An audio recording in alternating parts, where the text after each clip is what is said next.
جوړولو کله ژمنه قدم په قدم ونه زرغونې شوې په ونو د هېواد هره لمنه قدم په قدم ونه. کندهار ښاروالي د خپلو انکشافي کارونو په لړ کې د ښار په مختلفو ناحیو کې د سړکانو پینهکاري کولو پروژې چارې راپیل کړې.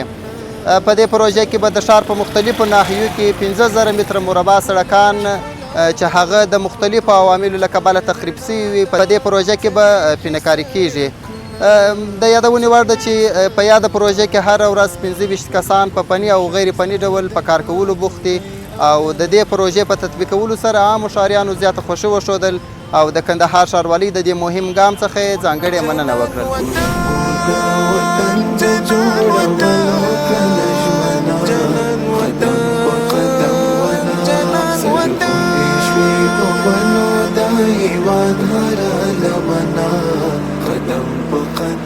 ښاروالۍ د منصوبینو څخه ډېره زیاته مننه زموږ سره همیشه همکاري کړې ده. دغه سړک په جوړېدو کې ډېره بس همکاري وکړله. څو ورځې مخکې هغه د ترمیم چارې شروع کړلې، څه دوړې وې، څه مشکلات وه، خو ښاریانو ډېر ځینې خوشحاله دي ځکه چې دغه دوی خپل وس توان مطابق باندې کوشش کوي سړک سازي یې وکړله. نو بس کور یې ودان موږ دغه سړک ډېر خراب و، ډېر تخریب شوی و، مشکلات یې ډېر زیات کړي وو. په زیاته دا خوراکي شیان ولا دا دوړو د غبار سره ټولو سره په شکایت وو. هر څوک د ټکرونو لامل هم کېدی، ټکرونه به کېدل، ولې د یوه کلیسه موټر خلک مشکلات یې ډېر زیات کړي وو.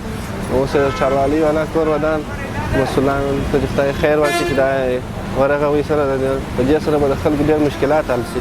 موږ پر دا سړک باندې د غټو موټرانو سره ډېر په عذاب و. دا سړک خامه و، ډبې وو، ټکرونه هم پرې کېدله، د دوکاندارانو هم ډېر ځینې په تکلیف وو. په دا غټو موټرانو والا بې چاقیانې هم کولې، موټران بې ځغلوله، یو د بل راسته بې نه کتل، یو د بل سره بې کاټوله. نو د دې له وجې څخه دلته ټکرونه پر دا سړک کېدله او دا سړک چې و ډېر خراب و. اوس ډېر خوشحاله یم چې بس سړک جوړ شو، د دوړو د دې خلاص شولو، ټکرونه به هم انشاءالله د دې بعده نه کېږي. د ښاروالۍ څخه مو غوښتنه ده چې په ښار کې کوم داسې سړکان خراب دي، داسې خراب ځایونه یې د هغو څخه غوښتنه لرو چې دا سړکان جوړ شي.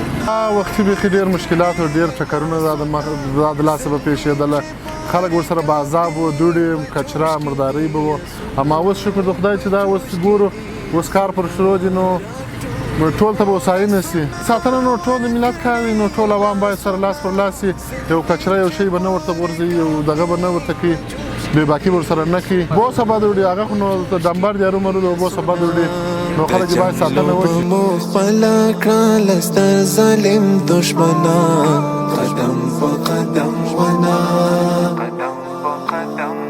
جنان وطن د جوړولو کله ژمنه جنان وطن په قدم ونه زرغونې شوې په ونو د هېواد هره لمنه قدم په قدم ونه پوره مو د وطن د